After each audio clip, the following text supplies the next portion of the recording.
Abra sua Bíblia no Salmo de número 128. O Salmo de número 128 é um salmo que, se nós pudéssemos dar um título para ele, o título seria: Feliz o lar onde Deus é honrado. Feliz o lar aonde Deus é honrado. O Salmo 128 diz: Bem-aventurado aquele que teme ao Senhor e anda nos seus caminhos. Pois comerás do trabalho das tuas mãos, feliz serás e te irá bem. A tua mulher será como a videira frutífera aos lados da tua casa. Os seus filhos como plantas de oliveira à roda da tua mesa. Eis assim será abençoado o homem que teme ao Senhor. O Senhor te abençoará desde Sião. E tu verás o homem de Jerusalém e todos os dias da tua vida. E tu verás o bem de Jerusalém em todos os dias da tua vida. E verás os filhos de teus filhos e paz sobre Israel. O livro de Salmo foi e continua sendo como guia devocional, livro de orações, inário do povo de Deus. O livro de Salmo é formado por 150 salmos. E o Salmo 128 faz parte de um grupo, ou por que não dizer de um conjunto de salmos, de 15 salmos, conhecido como o Salmo do caminhante, o Salmo da jornada, o Salmo da estrada, o Salmo de romagem. Por quê? Porque era um dos salmos que as famílias israelitas que iam para Jerusalém, em uma das 3 festas mais importantes, elas iam cantando o Salmo de número 120, 121, 122, até o Salmo 134. As famílias iam cantando estes salmos todas as vezes que a família ia para Jerusalém. Esse salmo, a semelhança do Salmo de número 127, escrito por Salomão, o Salmo 128, não se sabe quem o escreveu. Nós sabemos que é um texto inspirado por Deus, porque está inserido no cânon sagrado. Aquela viagem durava dias, e os judeus iam debaixo daquele sol causticante, e esta mensagem do Salmo servia para motivar, para inspirar, para enchê-los de esperança e de alegria. E este Salmo, a semelhança do 127, fala de família. Agora é interessante que o Salmo 127 usa como figura a guerra. E eis que os filhos serão herança do Senhor, e o fruto do ventre o seu galardão, como flechas na mão do guerreiro. Assim os filhos são os filhos da mocidade. Mas no verso 1, se o Senhor não guardar a cidade, em vão vigia a sentinela. Está falando está usando a figura de soldados, de sentinelas, de guerreiros. Porém, o Salmo 128 usa a figura do campo, do camponês. E o Salmo começa assim, 128, bem-aventurado, ou seja, feliz aquele que teme ao Senhor e anda nos seus caminhos. É um salmo que apresenta para todos nós o ideal de felicidade bíblica, o ideal de felicidade para um judeu lá no Oriente, um ideal de felicidade. E qual seria esse ideal de felicidade? Ter trabalho, ter esposa, ter filhos, ter uma vida longa e ter netos. Esse era o ideal de felicidade para um judeu naquele tempo. Ter uma lavoura, ter um campo, ter um sítio, ter uma chácara, ter uma fazenda, ter trabalho, ter uma esposa, ter filhos, ter uma vida longa e também poder ver os netos, e verás os filhos dos teus filhos, pais sobre Israel. Agora preste atenção como começa o Salmo. Feliz aquele que teme ao Senhor e anda nos seus caminhos. Feliz. Mas afinal de contas, qual é o conceito de felicidade? Se eu perguntasse para você hoje, o que é felicidade para você? O que é ser feliz para você? O que é ser feliz para você? Aristóteles disse que a felicidade é o maior desejo dos seres humanos. A felicidade é o maior desejo dos seres humanos. Aristóteles ainda diz que a felicidade é um estilo de vida. Com frequência eu digo para os casais, entre ter razão e ser feliz, escolha ser feliz. Mas o que é ser feliz? Augusto Cury diz: ser feliz é deixar de ser vítima dos problemas e se tornar autor da própria história. Ser feliz é deixar de ser vítima dos problemas e se tornar autor da própria história. É agradecer a Deus a cada manhã pelo milagre da vida. Ser feliz é não ter medo dos próprios sentimentos. É saber falar de si mesmo, é ter coragem para ouvir um não, é ter segurança para receber uma crítica, mesmo que injusta. Mas eu quero dar uma definição muito prática, bíblica e clara de felicidade. À luz da palavra de Deus, ser feliz é ter paz com Deus, paz consigo mesmo e paz com o próximo. Ser feliz é ter paz com Deus, paz consigo mesmo e paz com o próximo. Se você tiver isso, você pode estar no deserto, você pode estar no vale, você pode estar vivendo qualquer situação adversa. Se você tiver paz com Deus, se você tiver paz consigo mesmo, se você tiver paz com o próximo, principalmente dentro da sua casa, você é feliz. Porém, o salmista diz: como é feliz aquele que teme ao Senhor. Não é aquele que tem medo do Senhor, mas é aquele que tem um amor que gera respeito pelo Senhor. É aquele que honra a Ele, o reconhecendo como Senhor da sua vida. E porque Ele o reconhece como Senhor da sua vida, o seu prazer é em viver para agradá-lo.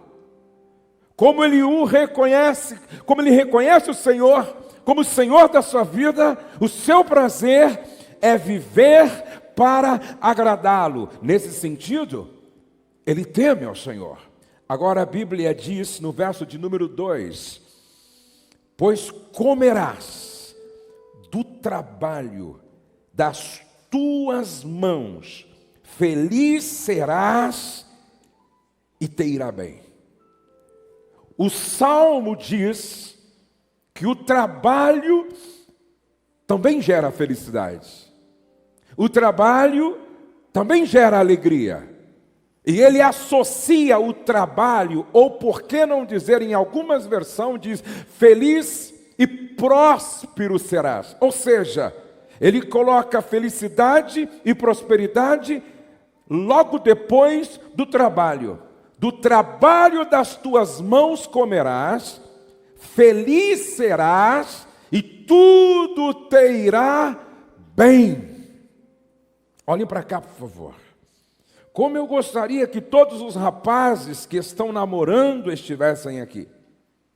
Porque esse salmo é dirigido para o homem antes de se casar, mas que será o homem da casa.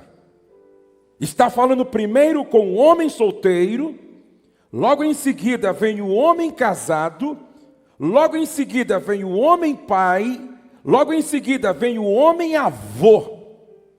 Mas primeiro fala com o homem solteiro, mas que está se preparando para casar, porque em seguida diz: a tua esposa, a tua mulher será. Está falando com o noivo, está falando com aquele que está namorando, está falando com aquele que pensa em constituir uma família com aquela com a qual ele já está noivo. E diz assim: do trabalho das tuas mãos comerás. Você não vai comer do trabalho das mãos do sogro. Você não vai comer do trabalho das mãos da sogra. Você não vai comer do trabalho das mãos solidárias da comunidade a que você pertence. Não. Diz: do trabalho das tuas mãos comerás. Preste atenção, homens. A Bíblia coloca o homem no mercado de trabalho. Por quê? Porque o homem tem 3 responsabilidades básicas como líder, cabeça de uma família.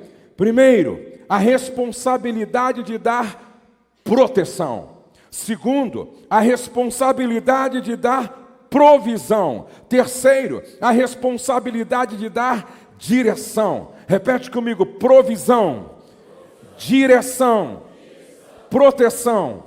Outra vez: provisão, proteção, direção. Isso tem a ver com maturidade. Isso tem a ver com responsabilidade. Isso tem a ver com integridade. À luz desse texto eu compreendo que casamento não é para meninos. Casamento é para homens. Eu vou repetir. Casamento é para homem. Casamento não é para meninos. Porque requer maturidade, responsabilidade e integridade. Trabalho fala de serviço. Serviço tem a ver com servir. Por isso, quem não serve para casar e nem para constituir família. Veja o que Paulo disse na carta aos Efésios, capítulo 6, versos 7 e 8. Sirvam aos seus senhores de boa vontade, como servindo ao Senhor e não aos homens. Provérbios 14, verso 23. Todo trabalho árduo traz proveito, mas só falar leva à pobreza. Provérbios 12, verso 24. As mãos diligentes governarão, mas os preguiçosos acabarão como escravos. Presta atenção.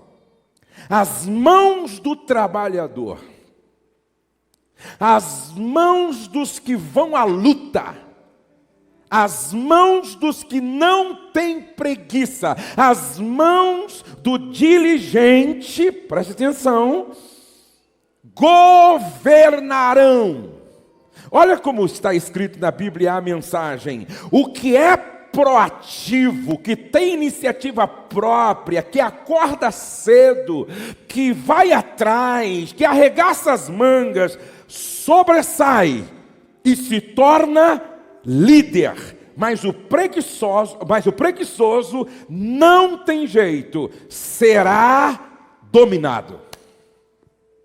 Interessante. Quem inventou o trabalho não foi o diabo. Quem inventou o trabalho não foi Satanás. Trabalho é iniciativa de Deus. Ele faz Adão, o coloca no jardim e diz: estou te colocando aqui para você cultivar e para você guardar. Êxodo capítulo 20, verso 9 ao 11, aonde Deus dá aos homens, através de Moisés, a lei, o decálogo: 6 dias trabalharás e farás toda a tua obra. Provérbios 20, verso 13: não ames o sono, para que não empobreças. Diga para o irmão ao lado: quem dorme muito ficará pobre. Morrerá pobre. Então eu sei que muitos solteiros e muitas solteiras estão me ouvindo, e a primeira parte do salmo está falando com um homem que ainda não casou-se, mas que está indo para o casamento. Preste atenção aqui. Quantas não se casaram ainda? Levante a mão. Meninas que não se casaram, levante a mão assim, bem alto, por favor. Ok, que bom que vocês vieram. Comecem bem. Comecem com um rapaz que gosta de trabalhar. Porque quem nada faz, nada vale. Quem nada faz, nada vale. Para com essa história, menina. Mamãe, estou namorando e ele é um gato. Pastor, agora vai, pastor. Ele é um gato, pastor. Até hoje eu estou procurando saber para que serve o gato. Você conhece algum gato guia? Você já viu algum policial no aeroporto com um gato cheirando as malas? Você já viu algum boiadeiro usando um gato para ajudar ele a tocar os bois? Você já viu algum caçador com um gato caçando? Só se for rato. Você já viu algum gato guardando a casa? Já viu? Eu nunca vi um bicho mais preguiçoso do que o gato, gente. Você olha para a cara do gato, você fica com preguiça. Gato não toma banho. Gato é folgado, gente. Eu vou dar um conselho para as meninas: escapa-te por tua vida dos rapazes que têm espírito de gato. Agora, não são só os rapazes que precisam acordar para a vida nesse sentido. Cuidado com as meninas gatinhas que dormem até o meio-dia. Acordam mal-humoradas. Quando a sua filha, pré-adolescente, acordar mal-humorada e reclamar de tudo, pergunta para ela: quem paga a conta de luz? É você? Não? E a conta de água? Também não. E a comida? Você paga? Também não. E o aluguel você paga? Também não. E a gasolina do carro que te leva, você paga? Também não. Você paga manicure, pedicure, cabeleireiro? Também não. Você paga academia? Também não. Então quem deveria estar estressado sou eu, pô. Pai que paga tudo isso. Você tinha que levantar dando glória a Deus e deitar dando glória a Deus. Cuidado, rapaz, com as meninas que não servem em casa para nada. Sabe por quê? Um grande marido começa com um bom filho. 4 perguntas os pais deveriam fazer para a moça que chega pedindo para namorar com aquele rapaz. 4 perguntas. Primeira pergunta: filha, você se casaria com o Deus dele? Qual é o Deus dele? Que Deus ele serve? Segundo, filha, você se casaria com os valores dele? Quais são os valores dele? Terceira pergunta: você se casaria com a família dele? Porque casar é como comprar um CD. Você gosta de uma música e leva 15 para casa. E não tem como casar e eliminar, excluir, sepultar a família do outro. Existe ex-mulher, esposa, ex-marido, mas não existe ex-mãe, ex-pai, ex-filho. Você se casaria com a família dele? Você se casaria com a missão de vida dele, se é que ele tem? Mais uma quinta pergunta: ele trabalha? Trabalha?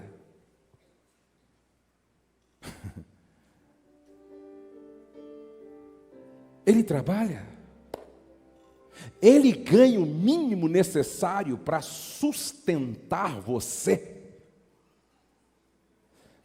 Para sustentar uma casa, do trabalho das tuas mãos comerás.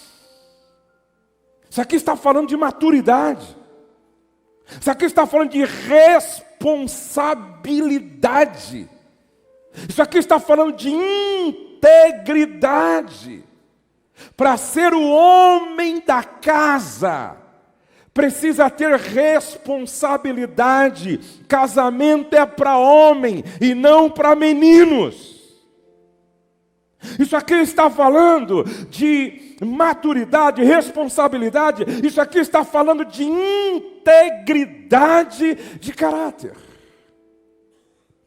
Mas o verso de número 3 agora está falando do homem da casa com a sua esposa. A tua mulher será como a videira frutífera no interior da sua casa. A tua mulher será como videira frutífera no interior da sua casa. 2 plantas eram nacionalmente muito importantes para Israel: a videira, porque produziu vinho, e a oliveira, por causa do azeite. A tua mulher será como uma videira frutífera no interior. Fala daquela parte na tenda, no interior, espaço da mulher. Por isso, amados, é preciso deixar muito claro: a mulher deve se casar se for vocacionada para a casa. Preste atenção. A mulher, a jovem deve se casar se ela tem vocação para ser do lar, mesmo que ajude o marido trabalhando fora, ela precisa gostar da casa, de casa. Precisa gostar de cozinha, precisa gostar de sala, precisa gostar de quarto, precisa gostar de arrumar a casa, de cozinhar, de lavar, de passar, mesmo que tenha condição financeira para pagar alguém para ajudar, ela precisa gostar de casa. Preste atenção que o texto está dizendo assim: olha, a tua mulher será como a videira frutífera no shopping center. Não. No teatro, no cinema, não. No templo, não. Batendo perna na rua, não.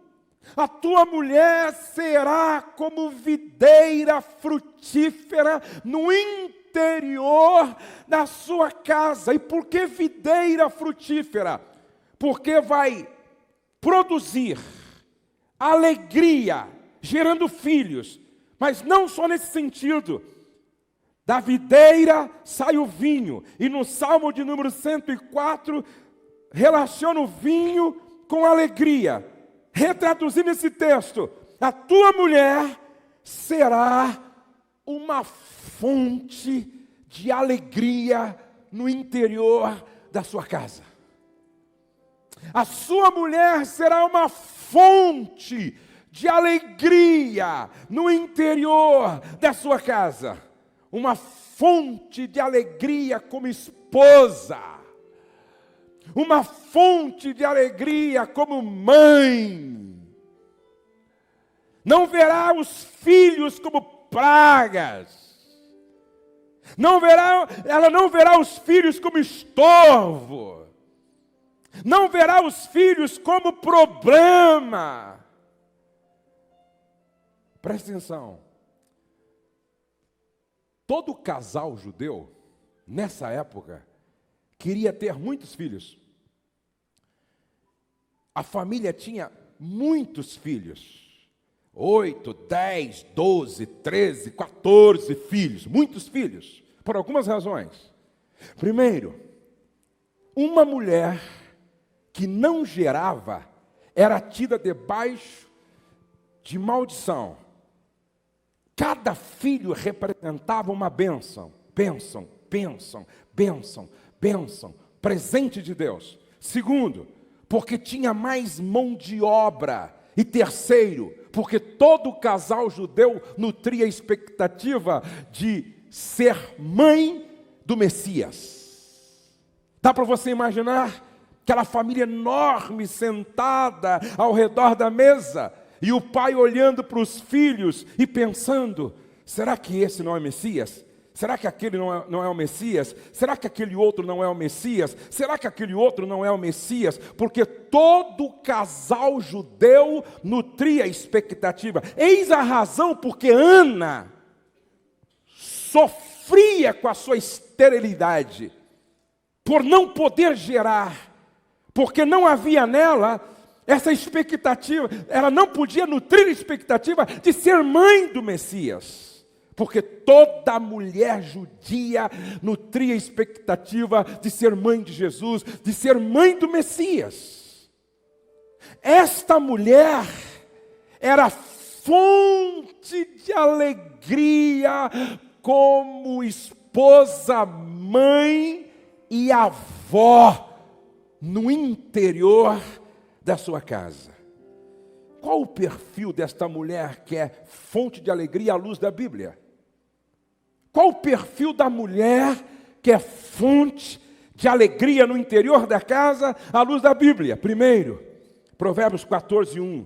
Ela edifica a sua casa.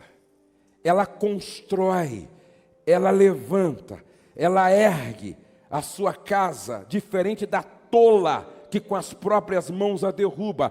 Tudo que ela faz é para edificar. Segundo, Provérbios 12:4, ela é a coroa do marido. Repete comigo: a coroa do marido. Mais forte: a coroa do marido. Sabe o que esse texto está dizendo? Ela trata o marido como rei. Que coisa linda. Ela é a coroa do marido. Quantos maridos aqui querem ser tratados pela esposa como rei? Querem que a sua esposa seja a sua coroa? Quantos maridos aqui querem que as esposas tratem vocês como rei? Levante a mão, por favor. Quantos? Bem alto, bem alto. Trate elas como rainha.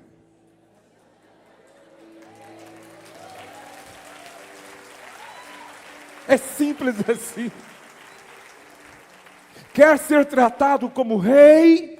Trate a sua mulher como rainha. Agora preste atenção. Essa mulher que é fonte de alegria, ela tem espírito manso e dócil. 1 de Pedro 3 e 4.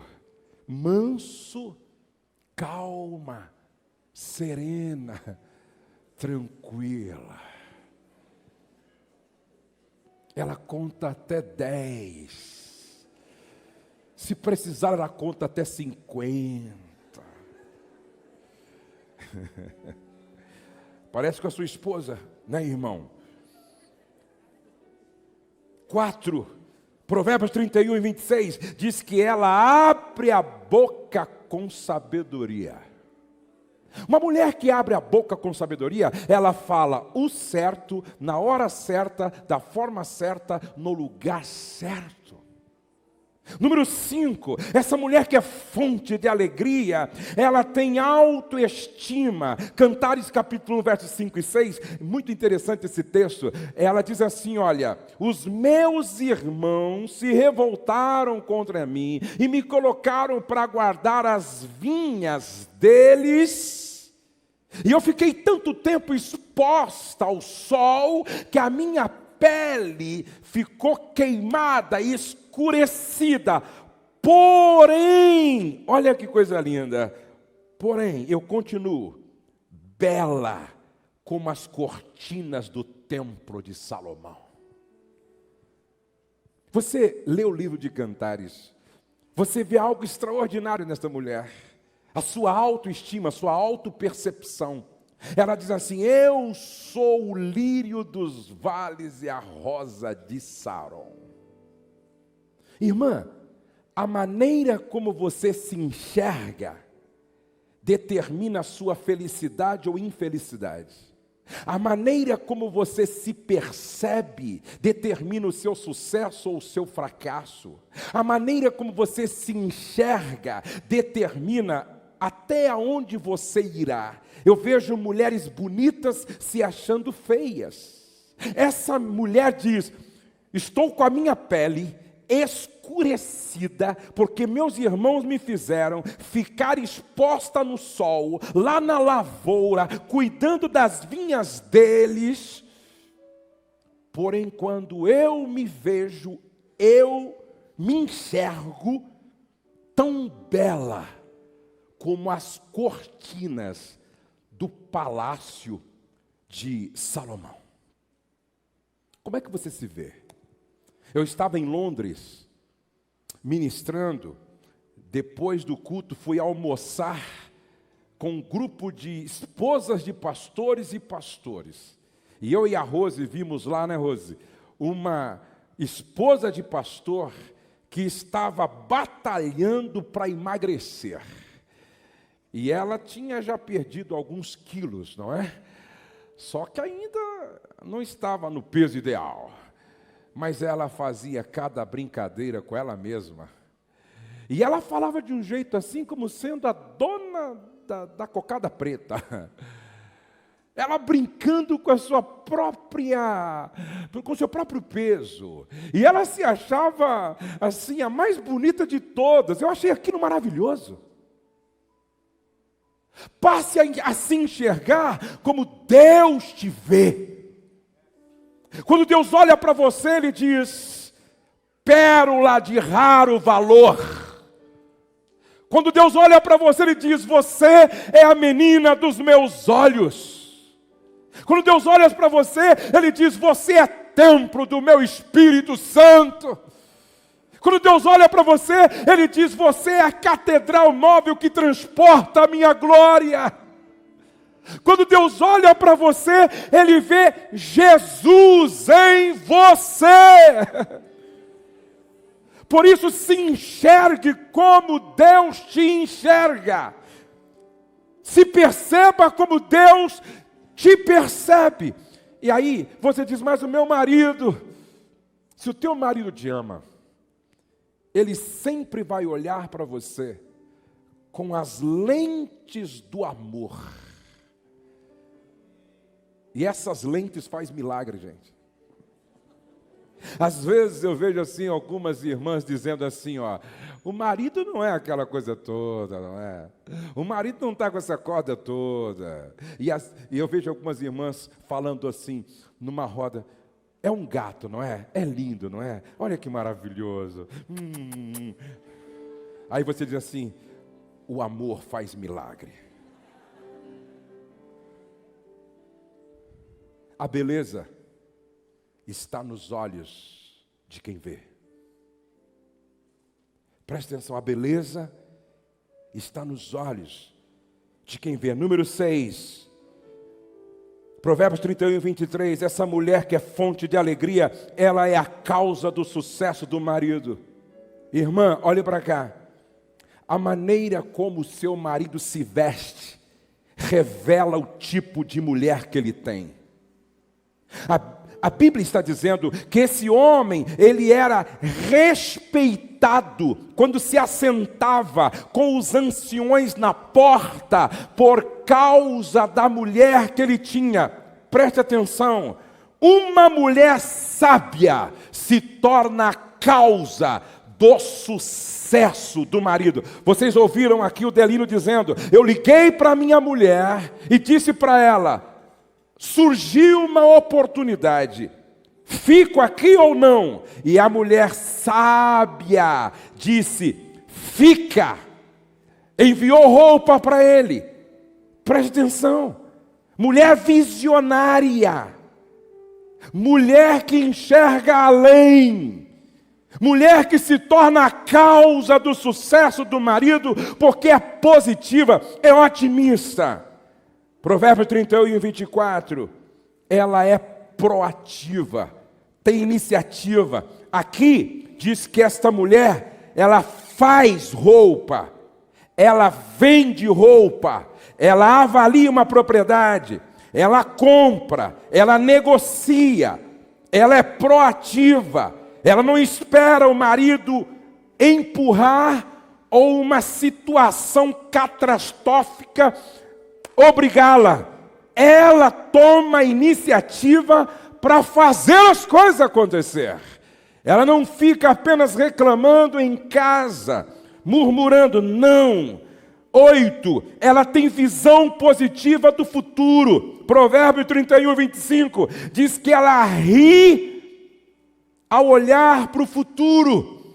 Ela não tem medo da velhice, porque ela sabe que a beleza interior não enruga, a beleza interna não envelhece. Por isso ela olha para frente e dá risada do futuro. Ela não tem medo das rugas, porque ela está envelhecendo de forma inteligente. Efésios 5, 24, ela exerce missão de apoio. Agora preste atenção, eu quero concluir lendo o último verso. E verás os filhos de teus filhos e pais sobre Israel. Isso é uma profecia. Você crê? Você crê que há promessas nesse salmo aqui? Faça assim com a sua mão, por favor. Faça assim. O Senhor te abençoará. Eu vou repetir. O Senhor te abençoará.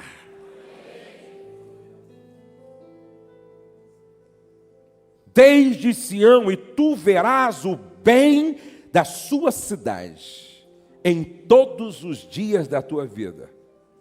Você vai ver os filhos dos teus filhos.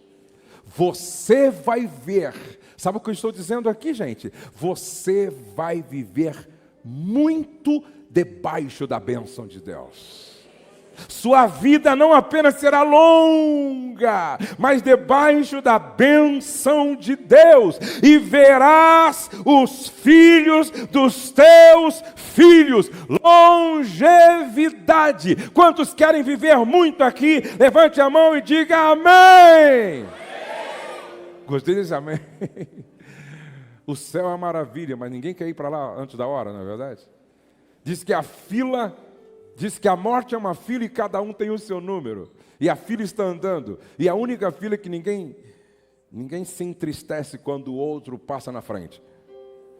Inclusive, meu lugar está disponível. Quantos, vou perguntar de novo, a propósito. Quantos querem viver muito aqui? Diga amém. Amém. Então, o verso primeiro.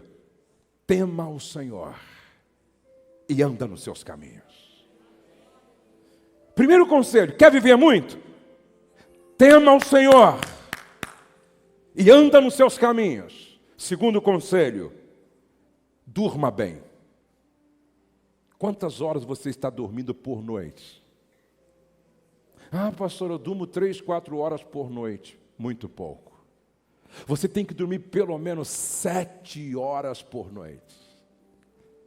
Salmo de número 127 e verso 2 diz assim: inútil vos será levantar de madrugada, repousar à tarde, comer o pão de dores, pois assim ele aos seus amados, ele dá ele aos seus amados o sono.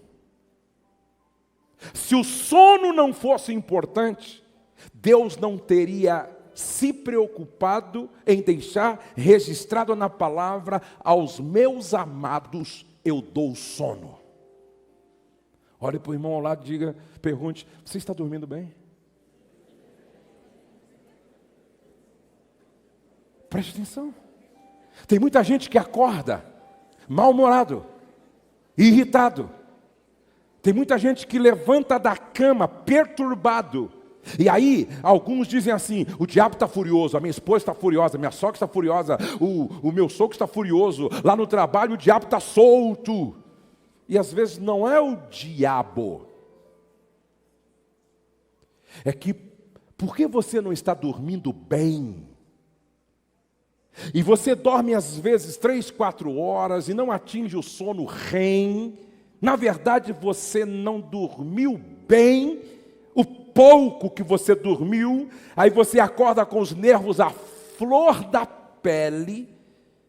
Isso altera todo o seu emocional. E você fica perturbadíssimo. E aí você não vai vivendo, você vai morrendo.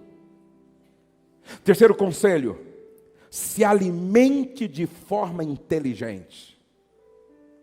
O que você vem comendo? O que você vem bebendo? Nós somos o resultado também daquilo que nós comemos. Nós somos também o resultado daquilo que nós bebemos. Qual a qualidade da sua alimentação? Já te falaram que quanto mais colorido for o prato, mais saudável ele é? Já te falaram que refrigerante é veneno, faz mal para a saúde, altera o pH do seu sangue? Já te falaram que a gente precisa tomar, no mínimo, 3 litros de água por dia? Já te falaram que alimentar-se bem é cuidar do templo do Espírito Santo? Quarto conselho: medite na palavra de dia e de noite. A Bíblia diz em Josué capítulo 1 e verso 8, Josué, medita neste livro de dia e de noite, porque fazendo isto, farás prosperar o teu caminho. Quinto e último conselho para viver muito, Efésios 6, verso 2 e 3. Honra teu pai e tua mãe, para ter longa vida e vida longa próspera. Olhe para cá. Um dia eu ouvi um filho dizer para mim: eu não converso com a minha mãe há 3 anos. Preste atenção. Esse filho pode ser enterrado pela mãe. A Bíblia garante vida longa para filhos que honram os pais. A desonra pode encurtar meu tempo de vida. E não só encurtar meu tempo de vida, mas fazer com que a minha vida seja não próspera. Seja uma vida desgraçada, porque é uma vida que não conta com a graça de Deus. Honra teu pai e tua mãe, para que te vá bem e vivas muito tempo sobre a terra. Repete comigo pelo menos 3 vezes. Feliz é o lar onde Deus é honrado. Quando eu honro meu pai, estou honrando a Deus.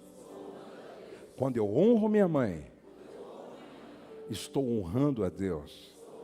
Feliz é o lar onde Deus é honrado. Se vocês me entenderam, aplaudam bem forte ao Senhor nessa noite. Vamos ficar de pé na presença de Deus.